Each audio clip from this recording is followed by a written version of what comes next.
What if I told you Ethiopia just pulled off the kind of move energy superpowers spend decades dreaming about? What if the Horn's most landlocked nation just found a back door to the global gas market, without a pipeline, without a port, and without waiting for anyone's permission? Tonight, we're not talking politics. We're talking defiance. We're talking reinvention. We're talking about how Ethiopia turned a buried resource into a national uprising of industry, power, and economic freedom. ከ100 ኪሎ ሜትር በላይ የፓይፕላይን ዝርጋታ የሚያካትት ስራን የጀመርነው የኢትዮጵያ አርሶ አደሮች የታላቅ የምስራች ስለሆነ እንኳን ደስ ያላችሁ ማለት ፈልጋለሁ። Welcome to Semonigna Spotlight. Today, we unpack one of the most quietly transformative stories unfolding in the Horn of Africa. A story not about politics, conflict, or geopolitics, but about a landlocked nation rewriting the rules of energy economics. For 50 years, the Ogaden Basin was a graveyard of ambition. Geologists knew what was buried there. They knew that beneath the scorching sands of Ethiopia's Somali Region, giants were sleeping. 7 trillion cubic feet of natural gas. Enough energy to light up East Africa for half a century. But geology is not destiny. Geography is. And Ethiopia's geography is a prison, landlocked, rugged, surrounded by volatile borders. For decades, the world said the same thing. It's stranded assets. You can't get it out. Then came the grand plan. A $4 billion pipeline, a steel artery cutting 767 kilometers to the sea. It was supposed to be the savior, but by 2025, the pipeline was dead, canceled. Another failed African mega-project tossed onto the ash heap of history. The critics shrugged. The investors walked away. The world stopped watching.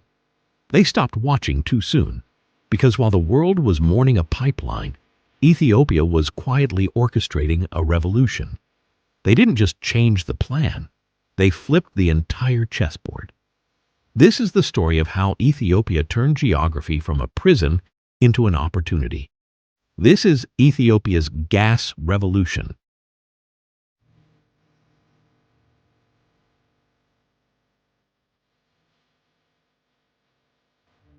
The revelation. To understand the genius of what is happening right now in Kalab and Hilala, you have to look at the numbers. Every year, Ethiopia burns $4 billion of its hard-earned foreign currency just to import fuel and fertilizer. It is a bleeding wound in the national economy. The old plan, the pipeline, was designed to export raw gas to China, to earn a few $100 million. Do the math. Why sell your gold for pennies when you're paying dollars to buy jewelry? In late 2025, the government made a stunning pivot. They officially killed the pipeline project, but they didn't kill the gas. Instead of sending the gas out, they turned the energy in. In August 2025, a handshake changed everything. The Ethiopian government signed a $2.5 billion deal with the Dangote Group, Africa's industrial titan. The goal? To build a urea fertilizer plant right on top of the gas fields in Gode. This isn't just a factory, it is a liberation movement. Currently, Ethiopia imports almost all its fertilizer. It's expensive, and when global supply chains break, Ethiopian farmers starve. But this new plant? It will pump out 3 million metric tons of fertilizer a year. That is enough to cover 100% of Ethiopia's domestic needs. And the surplus? That goes to Kenya, to Sudan, to Uganda. Ethiopia is transforming from a desperate importer into the breadbasket's battery. The phantom fleet. But wait. What about the exports? What about the foreign currency the country so desperately needs today? This is where the story gets unconventional. The pipeline is gone, but the gas is moving. Look at the road to Djibouti. You won't see a steel pipe. You will see a virtual pipeline, a fleet of specialized cryogenic trucks is now hauling compressed natural gas, CNG, from the Ogaden directly to the coast. It sounds low-tech. It sounds gritty. And that is exactly why it works. While the experts were waiting for perfect infrastructure, Ethiopia and its partners, the Chinese giant GCL Group, hacked the system. They are trucking the gas to a floating storage barge parked off the coast of Damerjog. It is agile. It is modular. If the price of gas drops, you park the trucks. If it spikes, you add more. This ghost fleet is expected to generate $300 to $500 million in the first phase alone. It's not the billions promised by the pipeline, but it is real cash flowing right now, not 10 years in the future.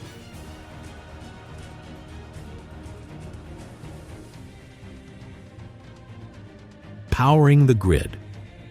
Host VO.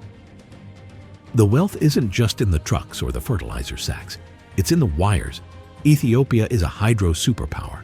The Grand Ethiopian Renaissance Dam is a beast. But dams have a weakness: drought. When the rains fail, the turbines slow down. The Ogaden gas is the insurance policy.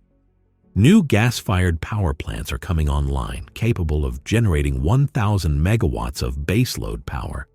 This means when the dry season hits, the factories in Hawassa don't shut down. The lights in Addis Ababa don't flicker. Reliability is the ultimate currency for investors, and Ethiopia just bought a lot of it. The Neighborhood Watch. The shockwaves of this decision are hitting the neighbors. For years, Djibouti sat comfortably, knowing Ethiopia had no choice but to pay whatever port fees they demanded. But this new strategy changes the leverage. By refining fuel at the new Gode oil refinery and making fertilizer at home, Ethiopia reduces the sheer volume of imports flowing through Djibouti. Suddenly, the relationship is recalibrating. Djibouti is now scrambling to be a partner in the gas export business, realizing that a self-sufficient Ethiopia is a different kind of customer. It's no longer a monopoly. It's a partnership. As one analyst put it, this isn't a zero-sum game anymore. The region is waking up to a new reality where Ethiopia isn't just a market, it's a maker. The psychological victory. The environmental skeptics will ask, why fossil fuels? Why now? But in the context of the Horn of Africa, gas is green. Millions of Ethiopian mothers cook over open fires, burning wood and charcoal. It destroys the forests and poisons the lungs. Replacing biomass with clean-burning natural gas isn't just economics. It is public health. It is conservation. It is the bridge to a cleaner future. In the end, the cancellation of 2025 wasn't a failure. It was a maturity test. Developing nations are often told they must export their resources to be successful. Dig it up, ship it out, buy it back. Ethiopia looked at that model and said, no. They chose the harder path. The industrial path.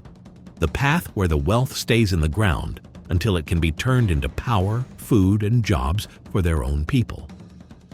The 767-kilometer pipeline may never be built. The desert wind may bury its blueprints. But the trucks are rolling, the fertilizer plant is rising, and the turbines are spinning.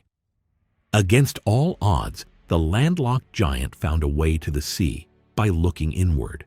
The gas didn't just come out. The real wealth finally came home. This is the new Ethiopian reality, unexpected, unconventional, and undeniable. This has been Semonigna Spotlight, bringing you the stories behind the story.